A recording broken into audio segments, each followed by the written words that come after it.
क्षामी क्षामी।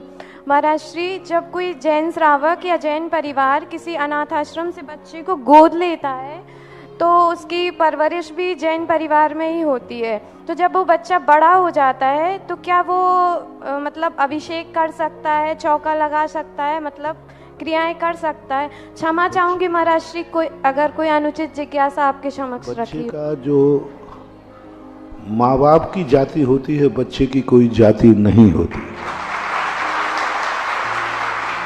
यदि माँ बाप उसका दावा करते हैं कि ये मेरा बच्चा है, तो फिर उस पर जाति का टाइटल लगेगा, क्योंकि वो माँ बाप के अनुसार चलेगा। किसी ने कहा ये बच्चा मेरा है, तो उस पर जाति का आरोप आएगा और वो उसी जाति के अनुसार वो संस्कार देगा। लेकिन जिसके कोई माँ बाप नहीं है, उन बच्चों को जो पालता है, पालनहारे की ही जाति मानी जाती है और उसको सारे अधिकार मिलेंगे।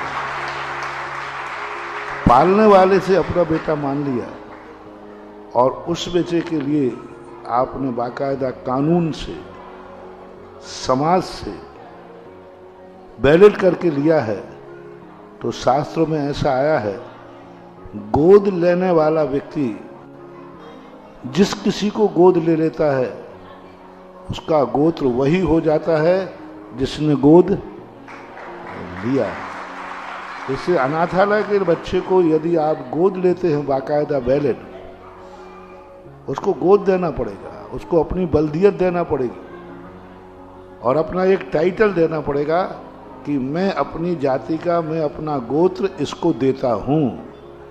यदि ये प्रक्रिया अपनाई है तो बराबर उसको जैन जाति का है, तो जैन जाति में ऐसे बहुत सारे बच्चे आप लोग गोद लेते हैं, मातृ छाया से गोद लेते हैं, अनाथालय से गोद लेते हैं।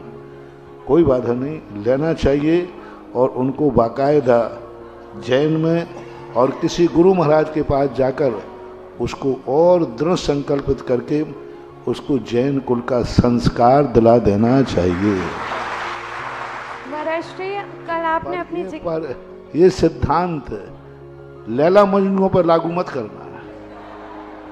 अगर तुम कहो महाराज जी हम किसी का लड़के को लाएं, किसी की लड़की लाएं, उसको भी कर दोगे? नहीं, उसको बल्दियत मिल चुकी है, उसको बल्दियत मिल चुकी है, उसका बाप जिंदा है, उसको बाप छोड़ना पड़ेगा, फिर उस पर भी विचार किया जा सकता है।